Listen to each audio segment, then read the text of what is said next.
Greetings and welcome to another episode of our Black Gay Diaspora podcast. I'm your host, Eric, and for this episode, I am joined by American actor, producer, writer, and public speaker Charles Reese. Charles is the founder of Teeth and Eyes Communication, LLC, where he serves as cultural architect for public engagement. He's also an alumnus of the historic HBCU Morehouse College in Atlanta, Georgia, where he earned a Bachelor's of Art degree in Mass Communications and Theater Arts. And before I forget, thank you to Frederick Johnson for connecting us. One of Charles's most critically acclaimed roles is playing American writer, playwright, and activist James Baldwin in the Off-Broadway production of James Baldwin, A Soul on Fire. Through his advocacy and promotion of James Baldwin and his works, Charles earned the 2021 Medal of Honour Recipient from the In the Meantime Men's Group, a Los Angeles-based organization that enriches, empowers, and extends the lives of intergenerational Black, same-gender loving men. I think that's correct. In television, Charles' notable roles includes playing the chef Jaleel Baldwin on the American sitcom Beauty and the Baller, and guest starring on the web series A House Divided, where he played the character Chef Eco. Other off-Broadway and regional theater projects are In Dahomey, I don't know if that's saying that correctly, Freedom Fighters and Friends, and Julie Herbert's St. Joan and the Dancing Sickness.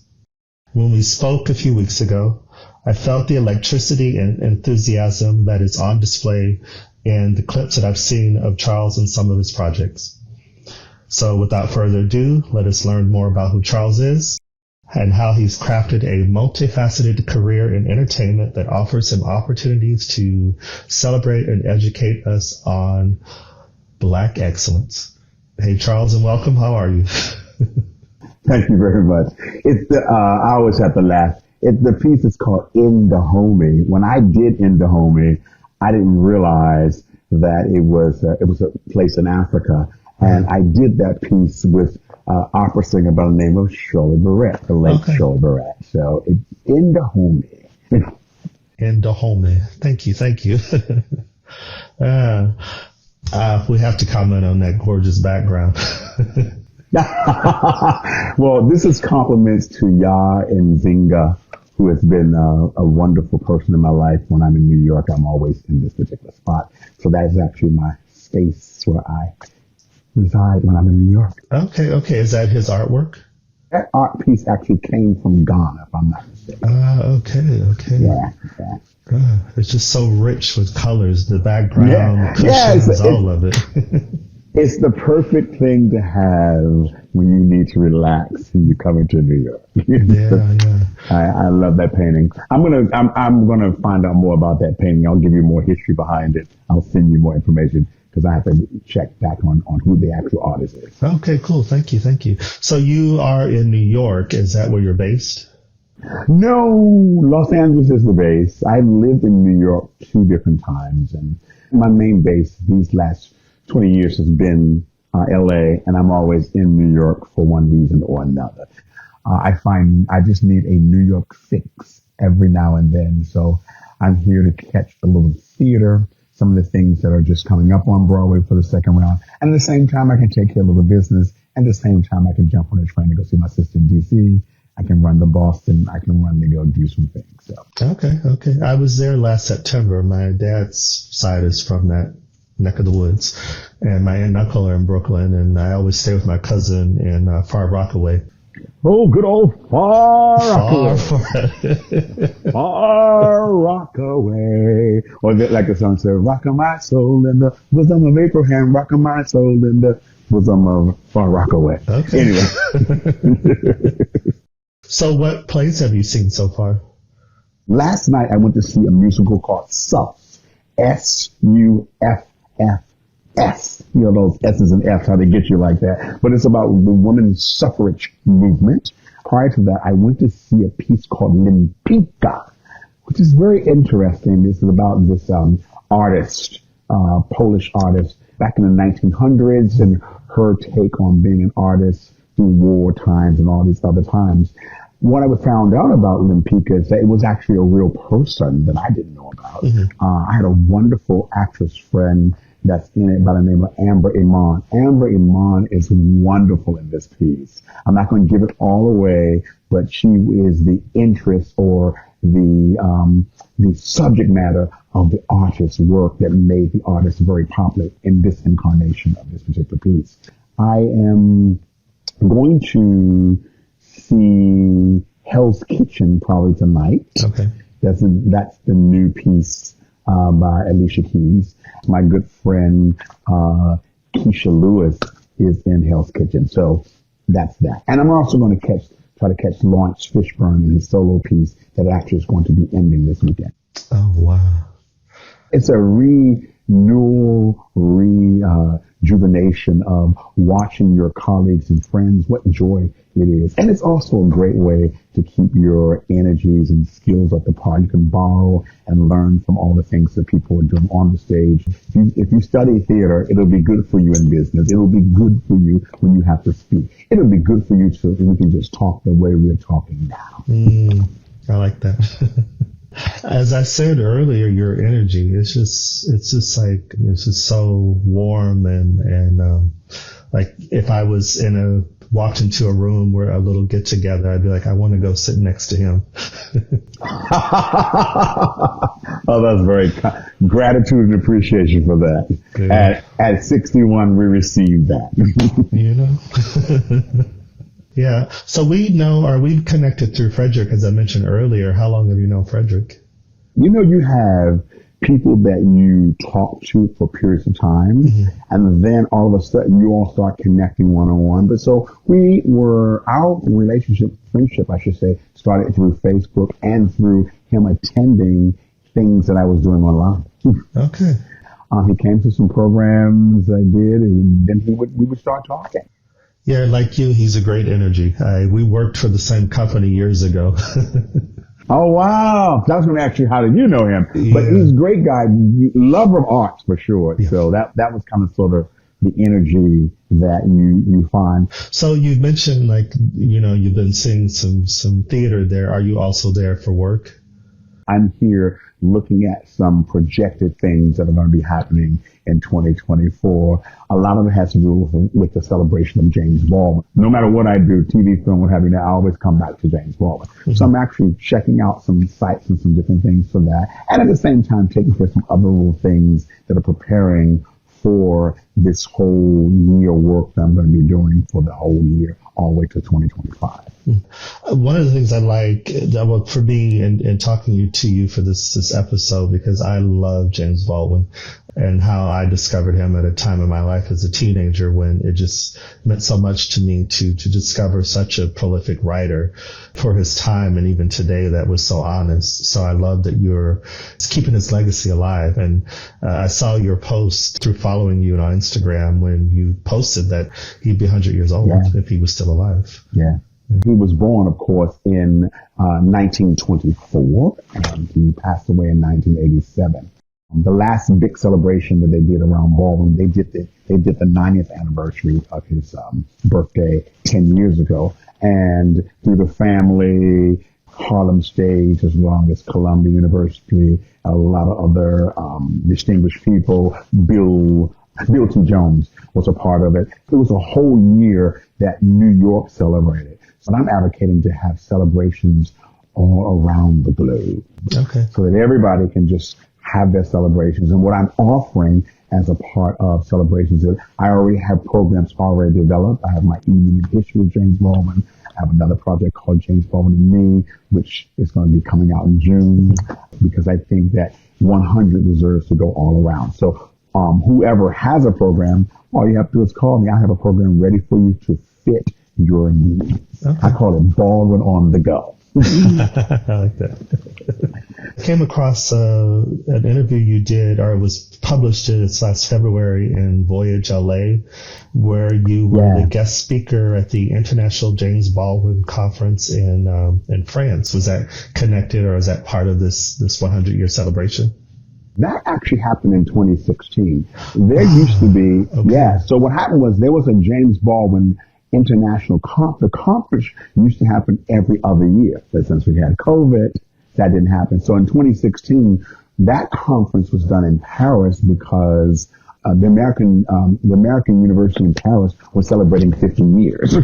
They wanted to celebrate Baldwin for the conference, so they took over the conference, and over 300 people were invited, and we all came into Paris to honor Baldwin for like 3 days. It was panel after discussions all up into the American University in Paris. I presented a paper that actually is in a book called James Baldwin, Challenging Authors. My essay is in that particular book. And if you want to catch what I actually did, it's in that book. Any institution that would like to have the conference can take that job on, and then papers are submitted and people are invited to come together. So I'm going to be republishing that particular essay. It's Baldwin's 100th birthday, but guess what? When the 100th finishes, it will be my 25th anniversary of doing this work around the play that I did over 25 years ago. Okay. That's going to be my 25th anniversary gift to me and you and the world. Thank you for bringing up the play that you were in. Was it James Baldwin, A Soul on Fire, which was Off-Broadway in 99. Can you share about that project? That project kind of sort of launched everything that I'm kind of sort of doing. I always have to pay homage to my playwright who wrote that. His name is Howard B. Simon. And so Howard B. Simon was my Morehouse College brother, and I wanted to play, and he wrote it for me and gave it to me as a birthday gift. So we ended up doing our first workshop in 1999. Producer came, which was Woody King Jr. He runs what's called the New Federal Theater in New York, and was on the Lower East Side then. Now he's on the West Side. But it is now the Tony Award winning New Federal Theater, because they got a Tony Award for distinguished work as an off-Broadway house. So he came to see our workshop production. Now, I did have to do a sidebar. I was actually working at his theater while I was actually putting the Baldwin piece together at the same time. I was doing Indahomey. I was in rehearsal for Indahomey, the piece that I talked about earlier, at his actual theater, and then I was doing a workshop on the West Side on weekends. Wow. So he came to see our workshop. He saw our workshop, and then he commissioned us to do the work on his season for the 1999-2000 season. So I ended up working for New Federal for 2 years in a row, starting with Indahomey, and then I ended up coming back the next season with the James Baldwin, A Soul on Fire piece, which is actually a 2-character play. I play James Baldwin, and my dear friend, Tony Award nominee Forrest McClendon, played a character called Ethereal. And Ethereal embodied all the characters throughout the play, which included Lorraine Hansberry, Lena Horne, Harry Belafonte, and Dr. Kenneth Clark. The premise of the play is James Baldwin going to a secret meeting in 1963 to talk about race relations with Robert Kennedy, the Attorney General of the United States, and he brought along Lorraine Hansberry, Lena Horne, Harry Belafonte, Dr. Kenneth Clark, and a freedom rider by the name of Jerome Smith. I migrated the play into what I call a conversation, or theater as conversation. Our playwright ended up dying during the course of our run, so he never got to see the play. Oh, wow. Not this incarnation, by the way, when we moved on to the next level. So that's why I ended up publishing the playbook version. And where can we get that? You can go right on Amazon.com and get James Baldwin, A Soul on Fire. It's by Howard Simon, edited by me. And the nice thing about this is that James Baldwin's biographer, David Leeming, does the foreword to the book. I just kind of sort of completed what the writer would get to do. And then, of course, I now have taken over the work and I continue to do it. So I decided that as time would go on, how do you keep plays moving? So I decided to turn it into an evening in history with James Baldwin featuring Charles Reese. So now I do the play. It's almost like a TED Talk performance project where it's an evening about the play, but other historical things around the play. And I'm adding something new coming in to celebrate the 100th anniversary of Baldwin's birthday. And that's what you get to do when we want to travel around the country with me and my shadow. Do you remember the first time you discovered James Baldwin and his works? So I met James Baldwin in a brief encounter when I was at Morehouse College in my freshman year. Now, you have to understand, I was really green at this time. I had heard and knew who Baldwin was, and I knew he was around campus. And so I was coming up campus one day, and I was trying to make my curfew. And I saw this man in this cape. And there was another gentleman with him who I found out later was Dr. Long, who worked for Emory University, kind of sort of was guiding Baldwin around town for his engagements and things that he would do.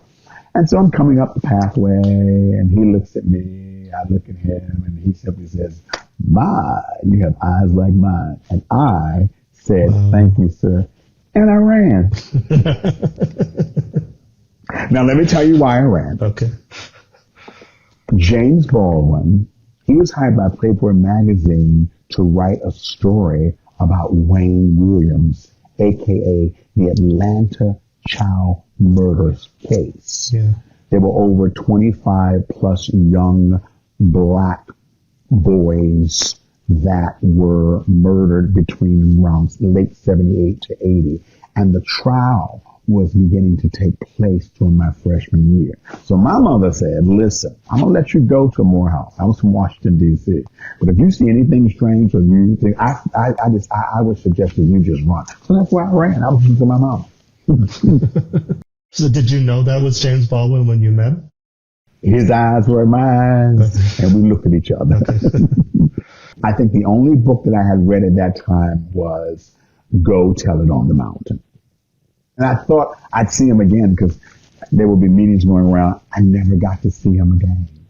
But I started reading Baldwin through my undergrad days, and I did travel to Paris to try to go look for him in 85. And when I got to Paris, come to find out, he wasn't in Paris at that time. And unfortunately, he died 2 years later. So that was our only one look-see. However, I've since met his young sister in Baltimore. I've met nieces, nephews, and all those things. And then people tell me now, I think that you all having that meeting guided you where you needed to be. And here I am 25 years later.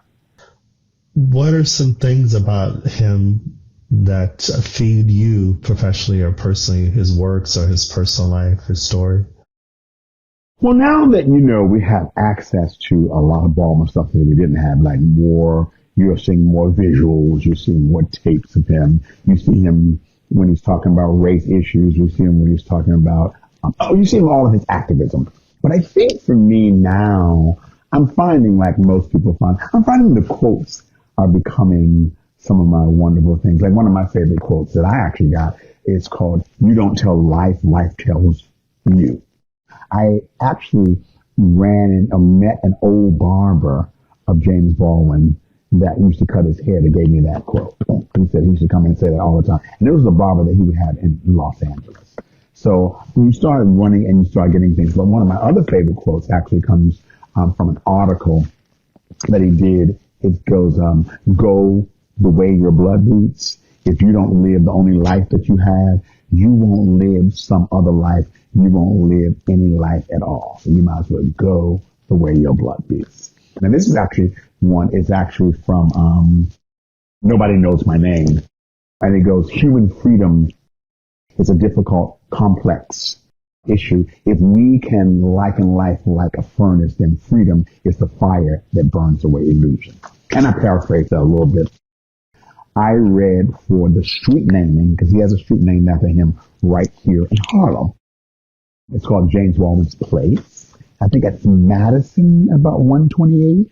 Not too far from the Apollo Theater, but I think it was his elementary school that he attended. So it's actually on that actual block. I read a passage for that celebration 10 years ago. Sonia Sanchez was there, so it was very, I felt very ethereal at that time, I think I should say. But I read a passage from Nobody Knows My Name. That's what I'm trying to say. And you can find it on YouTube. His sisters were all there. Like I said again, Sonia Sanchez was there. It was a beautiful moment because we walked from the Apollo with all of his family members to the street place, and we all just celebrated Baldwin outside in front of his elementary school. The article that he was doing for Playboy magazine, ended up becoming an entire book called The Evidence of Things Not Seen, which really, I always tell people who want to know what Baldwin thought about the Wayne Williams case. It's kind of sort of a reportage type of book where he had interviewed a lot of people who may have known Wayne Williams. So you're a Washington, D.C. native. I have family, my dad and my stepmom moved to Bowie, and I have an aunt that lives there. But you're a D.C. native. What was life like for you in D.C.? So we always like to clarify these people that always talk about Bowie and Arlington. Uh-oh. So they call it those are what we call the DMV people, which stands for D.C., Maryland, and Virginia, because, we're not a state at all. We're a territory of the United States. I was called the true Washington, D.C. native. I actually was born inside the city. Okay. And when you live inside the city, you only have 4 sections. You have northeast, northwest, southeast, and southwest. And then once you absorb all of those parts, you drive so far, you'll be in Maryland. You drive so far, you'll be in Virginia. And you drive so far, you'll be, back in D.C. So I always like to clarify that I grew up on the 400 block of Q Street in the Shaw District, which is the northwest section, the lower side of the northwest section, D.C. I went to Scott Montgomery Elementary School, which is at 421 P Street Northwest. 2001 is the zip code. I went to Shaw Junior High, the old and the new, and I graduated from McKinley Tech, all in the heart of D.C. So growing up in D.C. was a very different town for me because, one, being born in the 60s, I was about 5 when Dr. King got shot. I remember the riots. We didn't call them riots. We called them protest movements. We didn't own the neighborhood. That was another thing people want to talk about. A lot of folks couldn't buy properties. Those who could did get it. You had to get someone else to do this to get the deed over. So it was a very interesting time growing up. But we had a whole community where I knew everybody on my block. When King was shot, everybody was just upset. If you're going to kill King, what is there left to do? When I was in D.C., it was pretty much 90% black. And that's why we used to call it Chocolate City. Now, it's a little more mixed. I don't mind other people moving in. My big thing is that can we all share resources in the same space? Right. Just in how you framed it with King, this was a global figure who was not just affecting or change in the U.S., but was encouraging other places throughout the world to do that. And for him to be assassinated, I'd imagine at that time, it'd be like, well, now what? And we're at a now what now? Let's say that, a now what now? Let's observe that, a now what now? We have an election coming up. We've got a lot of things on the table. We've had a lot of rights and situations that we thought had been taken care of, and they're not. I want to say we're right back, but it's this revolving kind of door, so to speak. Gain one, move back, or it revolves, and then you go, oh, we're back here. We're back in the same place where we started. So somebody doesn't want somebody to have rights for whatever reason. We now know that when it comes to black and brown people, we have to continue to fight. But it's interesting, too, that you are, somebody who's really passionate about the legacy of James Baldwin. And he's somebody who was very vocal about change and about, the realities. And let's just have a real honest conversation about these things that are going on. Baldwin was a soothsayer. He was a prophet. He was a preacher. People forget that he was a young preacher between age 13 to about 17. I remember him saying, I left the church so I can go preach the gospel around the world. Mm. If you would have told me that this is where I would be when I started Morehouse College, I started Morehouse College as a psychology major, by the way. Okay. And it ended up being theater arts and communications. But if you would have told me I would be studying James Baldwin, I would be having this life around Baldwin, I would have laughed because there was no way I would have thought that, period. When did you discover your gifts, your creative gifts? I think my creative gifts, the discovery for me, of course, I was in a storefront church. I think the first day that my Sunday school teachers made me get up to read, and those Easter programs and running those long poems, But I give credit to my sixth grade teacher. Her name is Mrs. Lillian L. Falk. And she introduced me to Langston Hughes in my first poem, which to this day, at 61, I still say, I too sing America. I am the darker brother. They send me to eat in the kitchen when company comes, but I laugh. Eat well and grow strong tomorrow. I will eat at the table when company comes, and no one will dare say to me, eat in the kitchen then. Besides, they will see how beautiful I am and be ashamed. I too am America. Wow. Speaking of Langston, I saw, or you posted, I think it was on YouTube, you did for Black History Month this past February. It was a performance with the Griot Band Trio. Yeah. So, wow, you're like all up to date on everything. So, during Black History Month, everybody says, we work for Black History Month, all Black History Month, and then we're not busy for the other things. I encourage people to do programs year round. But that particular program came about because the Los Angeles County Department of Mental Health headquarters wanted to do a Black History program, and they called up and going, well, can we do the Baldwin piece? And I said, I can do Langston and Baldwin for you, because their whole theme was around music. So I got me a little trio band, and we actually did Langston Hughes, Baldwin work, and we kind of sort of took you from the Harlem Renaissance to civil rights up until today. So I kind of like infused the two. The band would play music from the Harlem Renaissance all the way throughout, and it worked out really well. And now it's something that a lot of the mental health headquarters are looking at ways to use art and culture as a tool for healing. It's great to kind of like bring James Baldwin and Langston together, even though Langston was much older. Langston was born in 1902. Baldwin came along in 1924, but they both ended up going to Paris at different times. But they also wrote a series of letters to each other that are very interesting and fun. Okay. I did a show with the Cleopatra Robinson dance company out of Denver, invited me some years back to come do a piece around Josephine Baker, Langston Hughes, Baldwin, and a few other folk. And it was a dance piece, but I was the narrator, and I narrated all of these folks' words in between the pieces.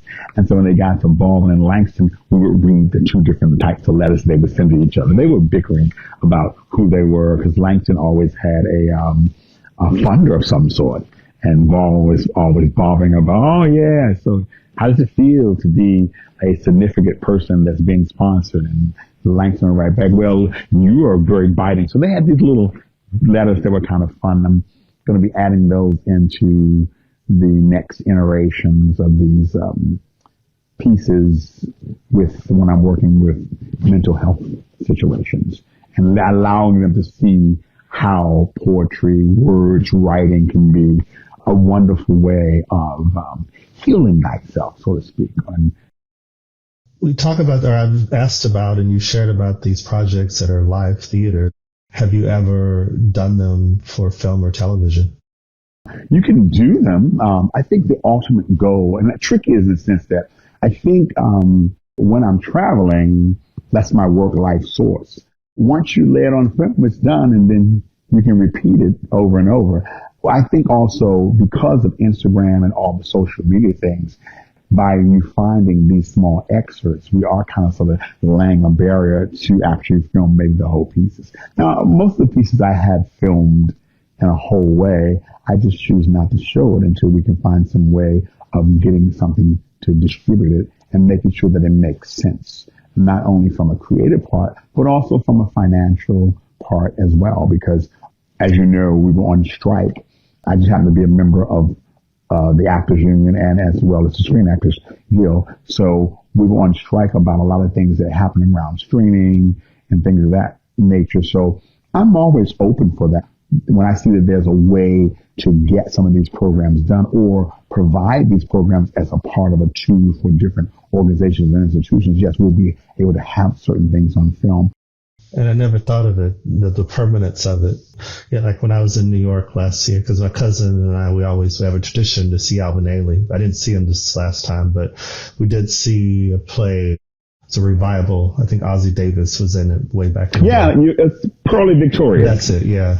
But it was just really nice to see live theater. It really was. You will be able to see Pearly Victorious on PBS. Okay. So the thing that, because a lot of times, remember, everybody can't make it to me. I mean, so things like that. And that was important because that was a revival of a piece that hadn't been done since the 60s. But Pearly Victorious, Leslie Odom Jr., that's him coming back to Broadway after he won his Tony Award for Hamilton years ago. And he and his wife produced on that piece. Okay. And so, so that was, and that's one of the things that he wanted to do. And so I was there for closing night. Okay. With Broadway pieces, they try to shoot some of them for archival purposes because if people are studying roles, you want to see Dreamgirls, you go to the Performing Arts Library and say, I'm studying for it. And you can actually watch some of the Broadway shows that have been taped. So they do have archival places where you can go see them. Your career also as a writer, because you mentioned the Writers Guild strike that happened the year. And I did listen to your interview with DJ Loving C. Oh my Sunday goodness! morning show in Ghana, and you mentioned that. Were you in Ghana when you did that interview, or was that someone? I went to Ghana in the summer. Okay. So so what happened was, let me clarify my writing. I am more of a storyboard person, right? I have a writing partner that helps me out writing, so I always like to clarify, but when you have a strike like the writer's strike, because I'm in the Actors Guild, and the Screen Actors Guild, when the writer's strike happened, we had to support the writers because we're not doing anything either. So we can't go on anything to happen. So when the writer's strike happened, we were supporting them. So we were already on the picket line. And then our contracts was kind of sort of coming up. And so we ended up joining them officially striking in July. Mm-hmm. When the strike officially happened for us, I actually was in Europe. I was doing my residency on my James Baldwin piece. And I started my strike when I was in Paris. We were in Paris for like a week. And I went back to Amsterdam. And then when I finished up, I ended up going to Ghana for 3 weeks in August. Okay. So I was working with a program, and I hope she can hear this. Her name is Dawn Sullivan. She is a businesswoman in LA who actually sold her home in LA and moved to Ghana. And she has a program called Bridge to Africa Connection. And I ended up working for her while I was in Ghana. I went to Kumasi and we rededicated a library for young children. And I was also their graduation speaker for their junior high school. And because of that, that all happened this summer. So that's the reason you saw me dancing with the young kids and all of that. So I was there working with her, and Loving C had a radio program in Kumasi. And he called me to be on the radio show. That's why he kept saying, Hollywood actor. So you leave here and you're something else over there. He goes, Hollywood actor Charles. If you listen, I kept going, why did he get saying Hollywood? The Hollywood, and across the screen, it kept saying, Hollywood actor, Charles Reese, Hollywood actor. I love it. Anyway, we met through Dawn Sullivan, and I was on to kind of sort of really talk about her program and what I was actually doing, because he heard I worked with these young kids. But it was all because of Dawn Sullivan. That was her program. That's what she does. She was, for years, she worked for corporate America, and this is her contribution, moving to Africa, working with young kids, providing things that we take for granted here. Listen, and Dawn is lovely. You'll learn a lot about yourself. But when it comes to education and young kids, she's like, we've got to have a better situation where they can have more. So you can donate desks, you can donate books, but that's what she's there to do. She's giving them computer skills. As a matter of fact, she's working on building a computer lab in this school now. Dawn Sullivan, Bridge to Africa Connection. To answer your question more about what was happening in that interview in Ghana with Loving C on that morning show, he inquired about the writer's strike. And so that's how I got to talk about the writer's strike as well. At the time, it was the writer's strike and the actor's strike. Remember, history was made. It was the first time since the 60s that two major unions were on strike at the same time in entertainment. He said, wow, all these billionaires going on strike. I love when I start talking. I start talking and loving. I'm not messing with you, but for some reason, when I start hearing your voice, I start talking like I don't know what it is.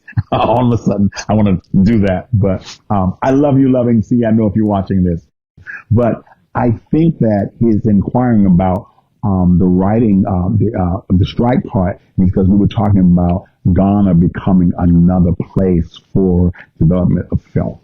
Oh, okay. And so that's what led to that particular question, because I was like, I don't want to forget that part of your question. So I was explaining to him what the significance of what the strike was all about, and what the actors were trying to get done, what the writers were trying to get done. And his whole thing is that, well, Ghana looks like it's going to be a new place for doing more films, et cetera, et cetera. So that's what I just want to make sure I answer that part of your question.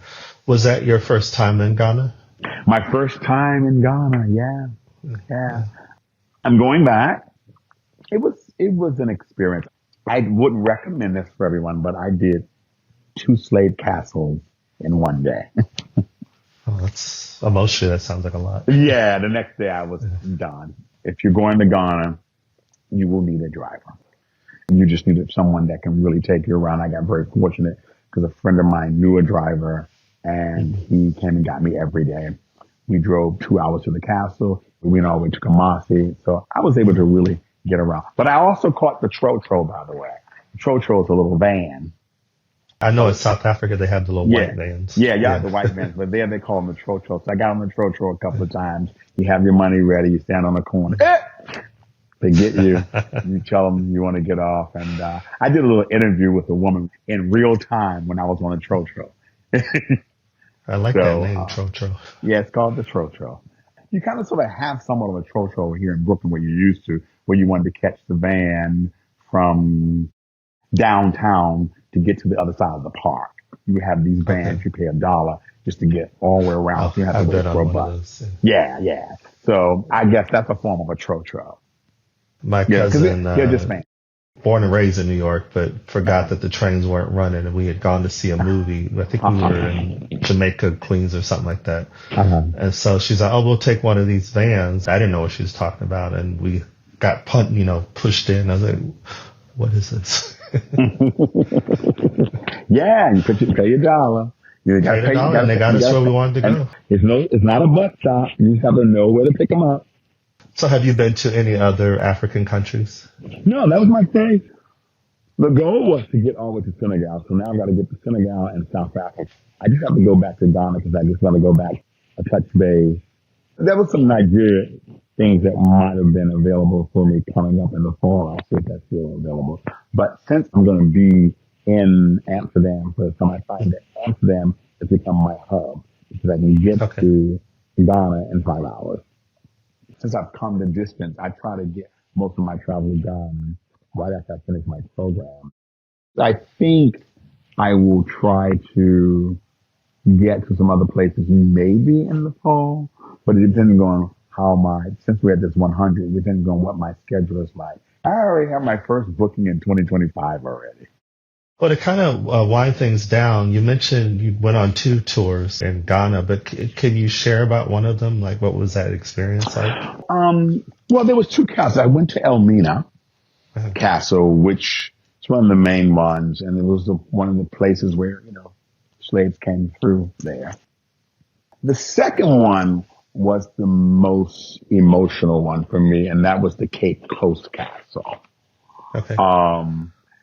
Michelle and Barack has a plaque there because they went around 2009.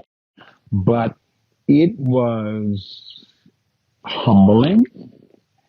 It was emotional. It was very spiritual. I could still feel the energy of the souls in the spaces I went to. There were dungeons where they kept women. There were dungeons where they kept men.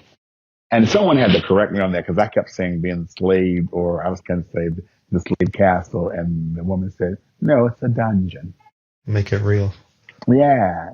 And when you learn about all the happenings in the spaces, and I'm going to use the word all the winter of discontent.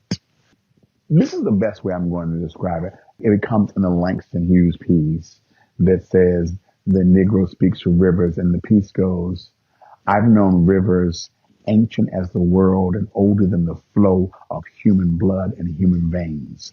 My soul has grown deep like the rivers. Thank you for sharing that. Yeah. I definitely want to go. When I was in South Africa, I had people in the States ask me, did I feel anything?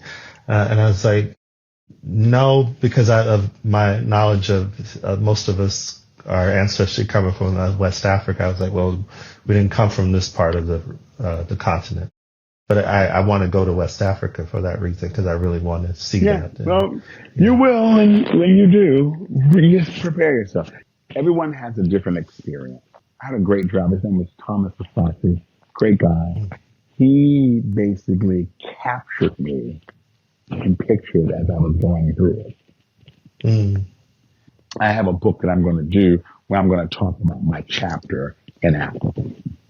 That next morning, coming back from the slave dungeon, I got up at 4 a.m. in the morning. I kind of like just sat up. And then I started going to the beach. I used to ride horses on the beach in Ghana. Okay. Yeah, wow. that became my thing. I learned how to ride a horse in Ghana. I want to do a little more horseback riding now. Well, I always end by asking if you have any final thoughts or insights. Well, first of all, I'm going to say thank you. And thank Mr. Johnson. It's been very lovely. It's been a very relaxed conversation while I'm here in New York today. And some gratitude and some appreciation for you following through and doing that. So that's one. I want to encourage people to not only just hear Baldwin's quotes, but read some books. Go Tell It on the Mountain. Definitely get the fire next time. I know everybody likes Giovanni's Room. Maybe that'll be on film one day. But try something like Tell Me How Long the Train's Been Gone. Mm. Some of the titles that you may not think about, of course, that's just above my head. And there's always, if you don't feel like reading books, there's just a plethora of essays. If you want a kind of sort of really wholeness of Baldwin, you can get what's called The Price of the Ticket, which kind of sort of is a cornucopia of a number of pieces in that particular book. I would recommend that. And anyone that has any interest in doing anything around Baldwin or as it relates to programs that I might be doing, you just simply go to www.charlesreeseexperience.com. And that's REEFE experience.com. You go to the Speakers Bureau, there are programs there for you, and you can shop around and maybe other things you might want to look around and take a look at. That's what we do. Last, but definitely not least, I want to encourage everyone in the USA to remember we have an election and go vote.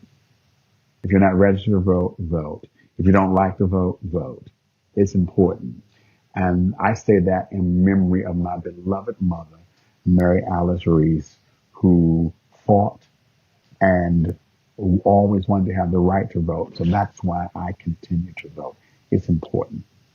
Thank you for that. And thank you for coming on here too. I was very much looking forward to it. I am going to pull up my tab. I do have a reminder to make sure that, because I'm still a resident of California, but I can still vote. So I'm going to pull that tab up so that first thing in the morning, I make sure everything's in order. Yes, because we don't want them to come get you. No, I don't want to find out it's been by one vote. And your vote could be their vote. Well, I appreciate that. And again, I want to say thank you, Mr. Johnson. And hopefully that we'll be able to meet up in a state somewhere. But until that time, you continue to go where your blood beats. Oh, I love that. Thank you. That's a great ending. Thank you. Thank you for spending time with us. If you enjoyed this episode, please rate, comment, and subscribe. Share with your friends too. You can also follow us on Instagram at Our Black Gay Diaspora and on Twitter at BLK Gay Diaspora. Until next time.